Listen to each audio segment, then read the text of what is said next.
एक समय की बात है। एक मठ में एक बुजुर्ग साधु रहते थे। वे बहुत ही ज्ञानी और शांत स्वभाव के थे। मठ में आने वाले कई लोग उनसे ज्ञान की बातें सुनने आते थे। उस साधु ने अपने जीवन में बहुत सी कठिनाइयों का सामना किया था, लेकिन उन्होंने हमेशा धैर्य और शांति से हर समस्या का समाधान किया था। उनकी चुप रहने की ताकत ने उन्हें बहुत सम्मान दिलाया था। एक दिन एक नौजवान व्यक्ति उस साधु के पास आया। वह बहुत ही क्रोधित स्वभाव का था। उसने साधु से पूछा, आप हमेशा इतने शांत और संतुष्ट कैसे रह सकते हैं?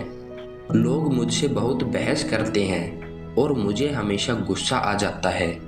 मुझे बताएं कि मैं अपने गुस्से को कैसे नियंत्रित कर सकता हूँ। साधु ने मुस्कुराते हुए कहा, आओ मैं तुम्हें एक कहानी सुनाता हूँ। एक समय की बात है। एक गांव में एक बहुत विद्वान व्यक्ति रहता था। एक दिन गांव में एक नया व्यक्ति आया और उसने गांव वालों से पूछा, यहाँ सबसे ज्ञानी कौन है?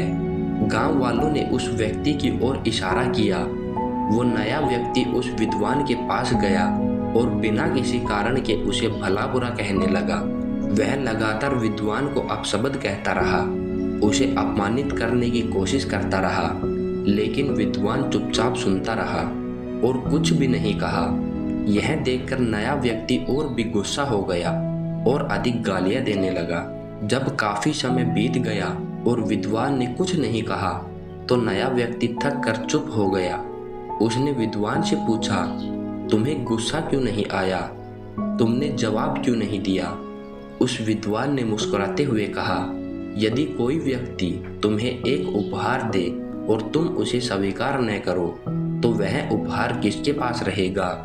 उस नए व्यक्ति ने कहा, उपहार देने वाले के पास। तभी उस विद्वान ने उत्तर दिया, ठीक वैसे ही जब तुम मुझे गालियां दे रहे थे और मैंने उन्हें स्वीकार नहीं किया, तो वे गालियां तुम्हारे पास ही रही। यह सुनकर नया व्यक्ति शर्मिंदा हो गया और विद्वान की चुप रहने की शक्ति को समझ गया। उसने उससे माफी मांगी और विद्वान से ज्ञान प्राप्त करने की इच्छा जताई। विद्वान ने उसे माफ कर दिया और उसे सिखाया कि धैर्य और शांति से जीवन को कैसे बेहतर बनाया जा सकता है। साधु ने नौजवान व्यक्ति से कहा, चुप रहना बहुत बड़ी शक्ति है। जब हम चुप रहते हैं तो हम अपनी ऊर्जा को बचाते हैं और व्यर्थ की बातों में उलझने से बचते हैं, और हमारे अंदर की शांति भी बनी रहती है और हम अपने लक्ष्यों पर ध्यान केंद्रित कर सकते हैं। गुस्से में आकर हम अक्सर गलत निर्णय लेते हैं और अपने संबंधों को खराब कर लेते हैं, लेकिन चुप रहकर हम स्थिति को बेहतर ढंग से समझ सकते हैं और सही निर्णय ले सकते हैं। उस नौजवान व्यक्ति ने साधु की बातों को ध्यान से सुना और धीरे धीरे अपने क्रोध को नियंत्रित करने की कला सीखने लगा।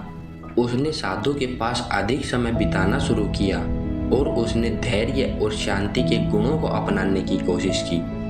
कुछ महीने बाद वही नौजवान व्यक्ति जो पहले बहुत क्रोधित रहता था, अब शांत और धैर्यवान हो गया था। उसने अपने जीवन में बहुत से सकारात्मक बदलाव देखे और अपने संबंधों में सुधार पाया। अब वह भी साधु की तरह चुप रहने की ताकत को समझ गया था और दूसरों को भी इस गुण का महत्व सिखाने लगा। दोस्तों, एक छोटी सी कहानी जिसका सार हमें समझाता है कि चुप रहना और धैर्य रखना बहुत महत्वपूर्ण है। यह न केवल हमारी शांति को बनाए रखता है, बल्कि हमें दूसरों की नकारात्मकता से भी बचाता है।